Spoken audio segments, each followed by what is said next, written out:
Então, vamos para a 11ª parte da leitura do livro As Armas da Persuasão.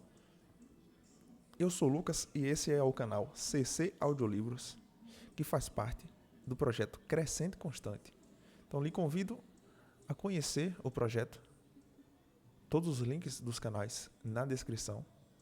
Então, se você curte esses temas de evolução pessoal, vendas, marketing e tudo mais que abrange esse universo, então com certeza você vai curtir também o restante do conteúdo. Então, sem mais delongas, vamos para o livro. Agora não estou mais intrigado. O propósito por trás do concurso, fazer com que o máximo de pessoas endossem um produto, é o mesmo propósito por trás dos concursos de redação políticas: obter apoio. Em ambos os casos, o processo é o mesmo. Os participantes voluntariamente escrevem redações visando prêmios atraentes que têm apenas uma pequena chance de ganhar. Sabem que, para um texto ter qualquer chance de vencer, devem incluir elogios ao produto. Assim, fazem um esforço para encontrar aspectos elogiáveis a fim de descrevê-los em suas redações. O resultado são centenas de prisioneiros de guerra na Coreia ou centenas de milhares de consumidores nos Estados Unidos, atestando por escrito as vantagens do produto e que, portanto, experimentam aquele impulso mágico de acreditarem no que escreveram. Compromissos públicos. Uma razão pela qual os testemunhos escritos são eficazes em provocar uma mudança pessoal genuína é a facilidade em que se tornam públicos.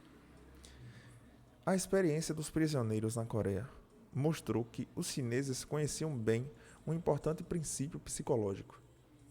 Compromissos públicos tendem a ser duradouros. Eles constantemente faziam com que as declarações pró-comunistas de seus prisioneiros fossem vistas pelos outros. Elas eram afixadas pelo campo, lidas pelo autor a um grupo de discussão de prisioneiros, ou mesmo nas transmissões radiofônicas. Para os chineses, quanto mais público, melhor. Por quê? Sempre que alguém assume uma posição diante dos outros, surge um impulso em manter aquela posição para parecer uma pessoa coerente. Lembre-se de que, no início desse capítulo, descrevi que ser coerente é um traço de personalidade desejável que alguém incoerente é considerado inconstante, incerto, complacente, distraído ou instável. E que alguém coerente é visto como racional, seguro, confiável e sensato. Dito isto, não surpreende que as pessoas tendem a evitar ao máximo serem consideradas incoerentes. Para salvar as aparências, então, quanto mais pública uma posição, mais relutaremos em mudá-la. Um experimento realizado por dois proeminentes psicólogos sociais, Morton Dosch e Harold Gerard, oferece uma ilustração de como compromissos públicos podem levar a ações adicionais compatíveis. O procedimento básico foi fazer com que estudantes universitários, primeiro, estimassem mentalmente o compromisso de linhas que lhe eram mostradas. Nesse ponto, uma amostra dos estudantes tinha que se comprometer publicamente com seus julgamentos iniciais, escrevendo suas estimativas, assinando embaixo e entregando-as a um experimentador. Uma segunda amostra de estudantes também se comprometeu com suas estimativas iniciais, mas em particular anotando-os numa lousa e em seguida apagando-as antes de qualquer um pudesse ver o que haviam escrito. Um terceiro conjunto de estudantes não se comprometeu com suas estimativas iniciais, mantendo-as apenas em sua cabeça. Dessa maneira, Dutcher e Gerd fizeram com que alguns estudantes se comprometessem publicamente e outros em particular, e ainda que outros não assumissem qualquer compromisso com suas decisões iniciais. O que Dutcher e Gerd queriam descobrir era qual dos três grupos de estudantes estariam mais inclinados a se ater aos seus julgamentos iniciais. Assim, todos os estudantes receberam informações novas de que suas estimativas iniciais estavam erradas e tiveram então a chance de mudá-las. Os resultados foram bem claros. Os estudantes que não haviam anotado suas opções iniciais foram menos fiéis a elas. Diante de indícios novos, questionando a sabedoria das decisões que tinham tomado apenas mentalmente, esses estudantes foram os mais influenciados a mudar o que haviam considerado a decisão correta.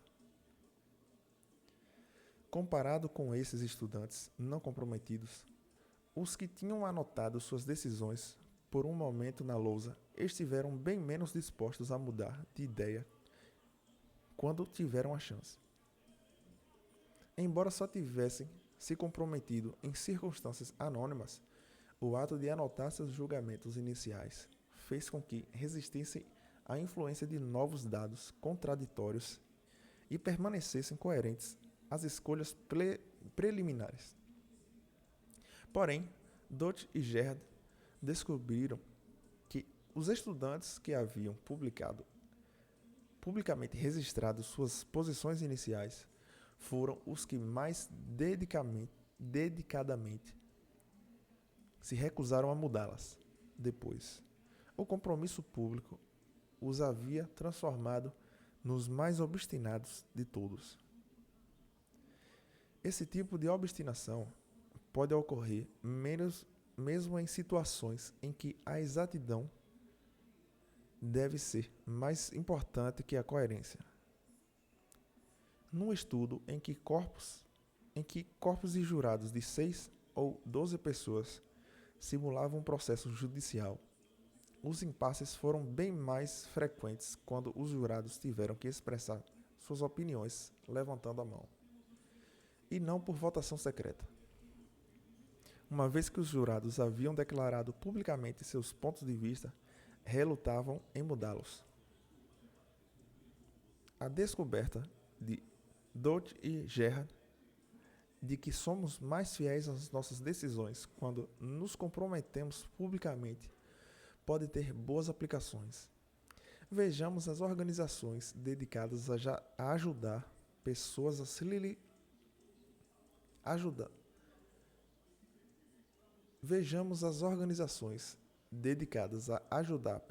a se livrarem de maus hábitos. Várias clínicas de emagrecimento, por exemplo, percebem que muitas vezes a decisão privada de uma pessoa de perder peso será fraca demais diante das tentações do cotidiano. Portanto, fazem com que a decisão seja respaldada pelos pilares do compromisso público, exigindo que os clientes anotem uma meta imediata de perda de peso e mostrem essa meta ao maior número possível de amigos, parentes e vizinhos. Os responsáveis pelas clínicas informam que, com a frequência, essa técnica simples funciona quando todos os demais falharam. Claro que não há necessidade de pagar uma clínica especial para transformar um compromisso visível em um aliado. Uma mulher em San Diego me descreveu como se valeu de uma promessa pública para conseguir parar de fumar. Lembro que foi após ouvir falar de mais um estudo científico mostrando que fumar provoca câncer. Sempre que uma pesquisa dessas era divulgada, eu ficava determinada a largar o cigarro, mas não conseguia. Dessa vez, porém, decidi que teria de fazer algo. Sou uma pessoa orgulhosa, não gosto que façam uma imagem negativa ao meu respeito.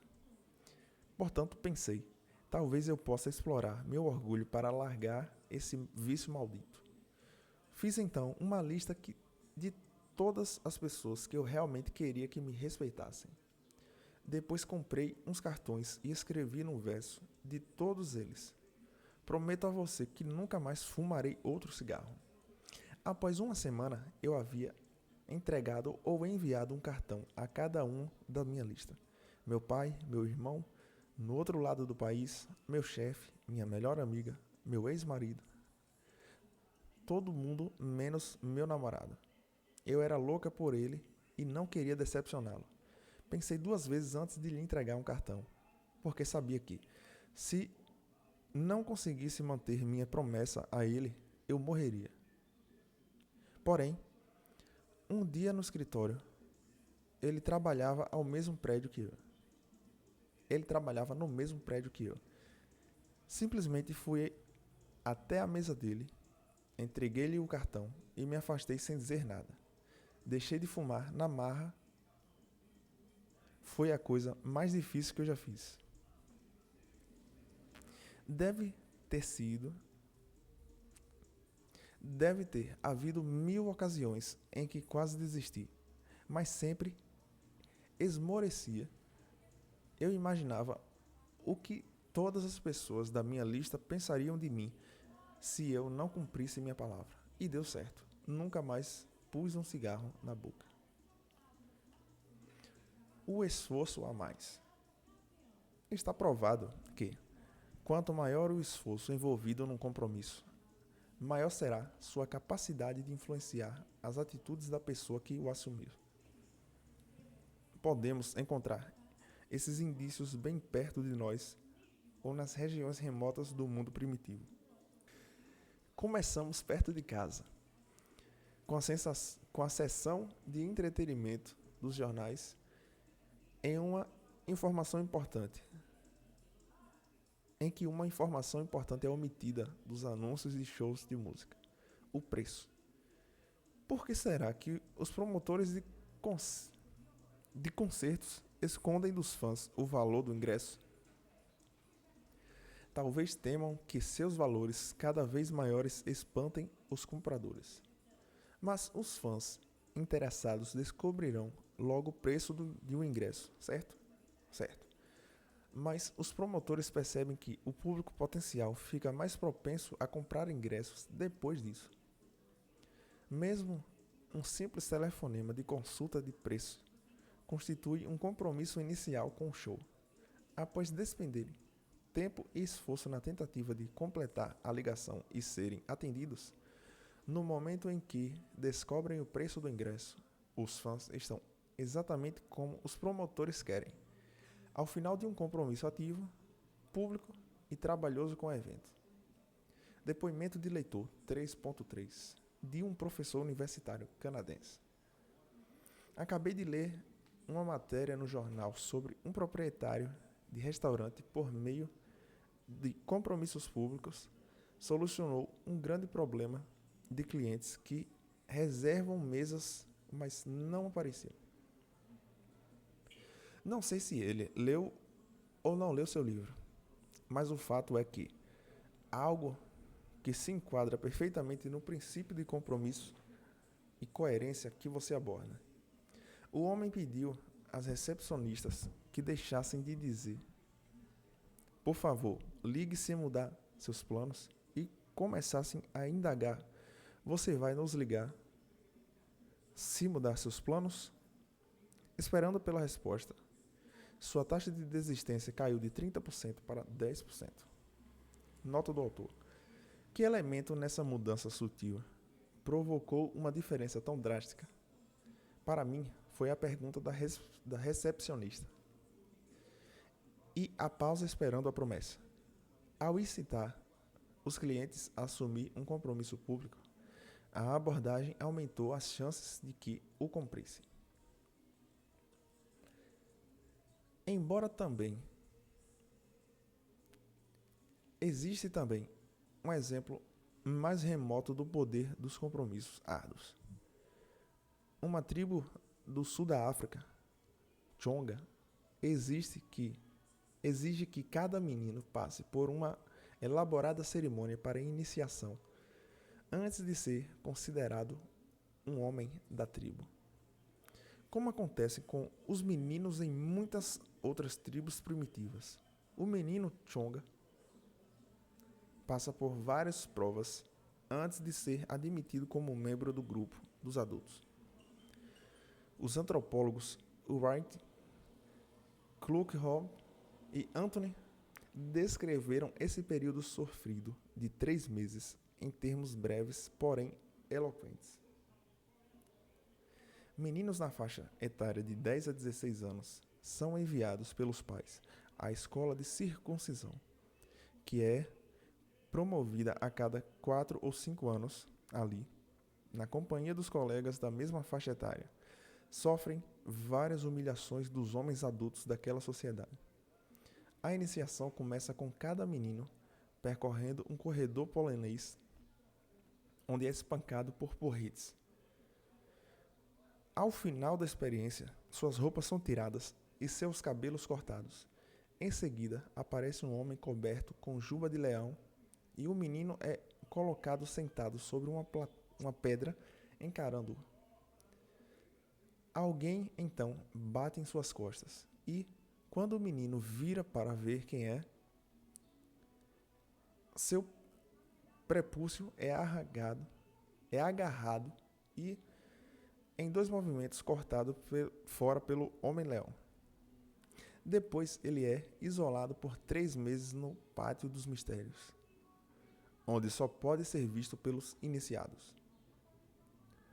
No decorrer dessa iniciação, o menino enfrenta 6 grandes provações: espancamentos, exposições ao frio, sede, indigestão de alimentos repugnantes, punições e ameaças de morte. Ao menor pretexto, pode ser espancado por um dos recém-iniciados, incumbindo da tarefa pelos mais velhos da tribo. Ele dorme sem proteção e sofre terrivelmente no frio do inverno. É proibido de beber água durante os 3 meses. Muitas vezes, relva semi-dirigida do estômago de um antílope é misturada à comida, dando-lhe um aspecto repugnante. Se ele é pego quebrando qualquer regra importante que governa a cerimônia, recebe punição severa. Por exemplo, num dos castigos, varetas são colocadas entre os dedos do transgressor e um homem forte aperta a mão do novato, praticamente esmagando seus dedos. Para que se submeta, assustam-no com relatos de meninos que, por tentarem escapar ou revelar os segredos às mulheres ou a não iniciados, foram enforcados e tiveram os corpos reduzidos a cinzas. À primeira vista, esses ritos parecem extraordinários e bizarros, mas ao mesmo tempo são bastante semelhantes, em princípio e mesmo nos detalhes, às cerimônias de iniciação comuns nas fraternidades acadêmicas americanas. Durante a tradicional Semana Infernal, promovida todo ano nos campi das universidades, os candidatos às fraternidades precisam enfrentar uma série de atividades impostas pelos veteranos para testar os limites de esforços físicos, tensão psicológica e constrangimento social. No final da semana, os rapazes que persistiram nos testes são aceitos como membros das fraternidades. Em geral, os únicos sinais deixados pelos trotes são um grande cansaço e um ligeiro abalo, embora às vezes os efeitos negativos sejam mais sérios. O mais interessante é a grande semelhança entre as tarefas específicas da Semana Infernal e os ritos da iniciação tribal. Lembre-se de que, Os antropólogos identificaram 6 grandes provas a serem suportadas por um iniciado Chonga durante sua permanência no Pátio dos Mistérios. Um exame das reportagens de jornais mostra que cada uma dessas provas também ocorre nos rituais de ingresso nas fraternidades americanas. Espancamentos. Michael Calogres, de 14 anos, passou 3 semanas no hospital de Long Island, se recuperando de lesões internas sofridas durante uma cerimônia de iniciação da noite infernal da fraternidade de seu colégio, o Omega Gamma Delta. Seus possíveis colegas de fraternidade o submeteram à bomba atômica. Ele deveria erguer as mãos para cima da cabeça e mantê-las ali enquanto o socavam no estômago e nas costas simultânea e repetidamente. Exposição ao frio. Numa noite de inverno, Frederick Bromer, um calouro da Califórnia, foi abandonado por seus possíveis colegas da fraternidade na montanha de um parque nacional, a uma altura de 900 metros e uma distância de 16 quilômetros de floresta dentro. Vestindo apenas um blusão e uma calça finos, Fat Fred Gorducho, como era conhecido, tremeu no vento gelado até despencar numa ravina escarpada, fraturando ossos e ferindo a cabeça. Impedido pelos ferimentos de prosseguir, escondeu-se todo para se proteger, mas acabou morrendo de frio. Sadie. 2 calouros da Ohio State University foram parar na masmorra da fraternidade que os testavam após quebrarem a regra que exigia que todos os candidatos entrassem rastejando no refeitório durante a semana infernal. Trancados na despensa da casa, receberam apenas alimentos salgados durante quase 2 dias. Nenhuma bebida foi fornecida, exceto um par de copos plásticos em que podiam recolher a própria urina. Comidas repugnantes. Na sede da Kappa Sigma, no campus da Universidade de Southern Califórnia, 11 candidatos arregalaram os olhos ao verem a tarefa nojenta com que se defrontaram. 11 bifes de 100 gramas de fígado cru jaziam numa bandeja. Cada rapaz teria que engolir um bife inteiro, cortado, bem grosso e embebido de óleo. Com ânsia de vômito e engasgado, o jovem Richard Swanson falhou 3 vezes na tentativa. Determinado a ter sucesso, enfim, conseguiu meter a carne oleosa na garganta, onde esta se alojou, engasgando-a, e depois de todos os esforços para removê-la, o pobre rapaz acabou morrendo. Punições. Em Whiston, um candidato que esqueceu sua parte de uma fórmula ritual que deveria ser memorizada por todos os iniciados foi punido por seus erros. Obrigaram-no a matar.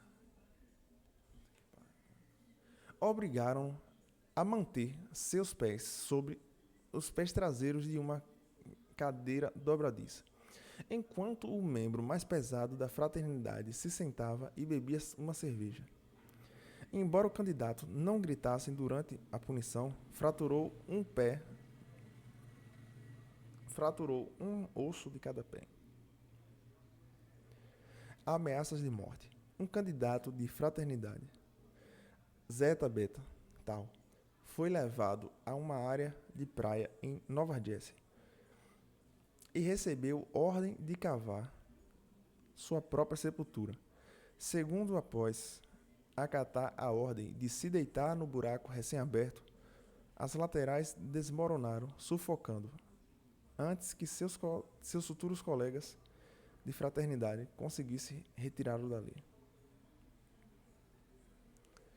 Existe outra semelhança impressionante entre os ritos de iniciação das sociedades tribais e os das fraternidades.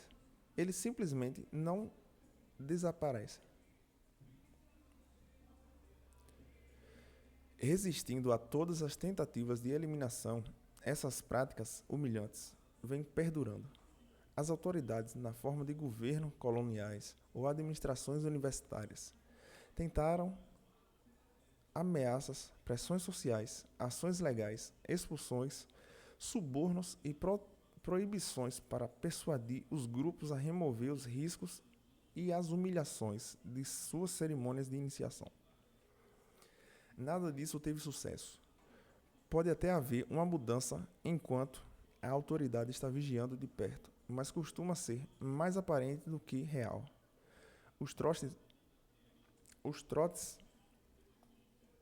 mais pesados continuam sendo praticados em segredo, esperando que a pressão desapareça para ressurgirem. Em alguns campi universitários, os dirigentes tentaram assumir o controle direto sobre os rituais de iniciação ou substituir os trotes perigosos por uma semana assistencial de serviço cívico. Quando essas tentativas não são contornadas às escondidas pelas fraternidades, são alvo de resistências físicas diretas. Depois que Richard Swanson morreu engasgado na Southern California, o reitor da universidade impôs novas regras, exigindo que todas as atividades de admissão nas fraternidades fossem previamente aprovadas pelas autoridades da faculdade e que conselheiros adultos estivessem presentes durante as cerimônias de iniciação. De acordo com uma revista nacional, as novas regras desencadearam um tumulto tão violento que a polícia e o corpo de bombeiros temeram entrar no campus. Resignando-se com o inevitável, representantes de outras faculdades desistiram da possibilidade de abolir as degradações da Semana Infernal. Se os ritos de iniciação humilhantes são uma atividade humana universal e todos os sinais apontam para essa conclusão, dificilmente serão banidos.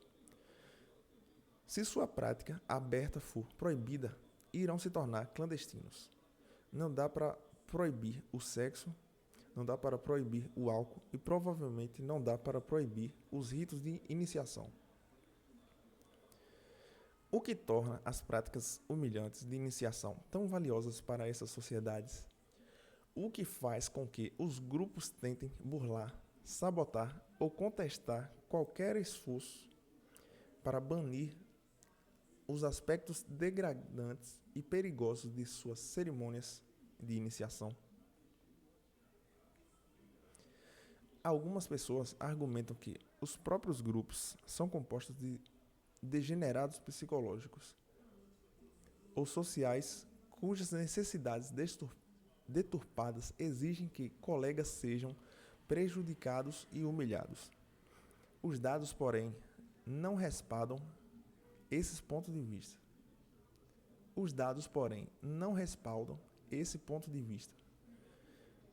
Estudos de traços de personalidade de membros da fraternidade, por exemplo, mostram que eles são até um pouco mais bem ajustados psicologicamente do que outros colegas. De forma semelhante, as fraternidades são conhecidas pela disposição em se envolver em projetos comunitários benéficos para a sociedade. O que essas fraternidades não estão dispostas a fazer, porém, é substituir suas cerimônias de iniciação por esses projetos.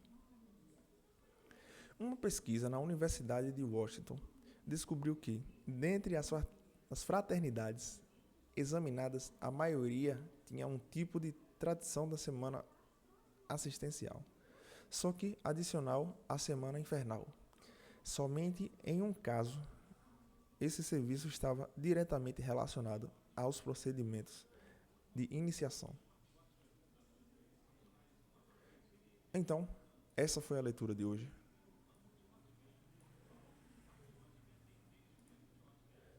Amanhã sairá a próxima parte, exatamente nesse mesmo horário, às 7 horas da manhã. E lembrando que às 18 horas, todos os dias, está saindo o segundo livro do canal aqui, que é Manual da Programação Neurolinguística. Então, lhe convido também a conhecer e assistir a playlist do livro, que já está indo para o 3º episódio. E realmente é um livro muito engrandecedor.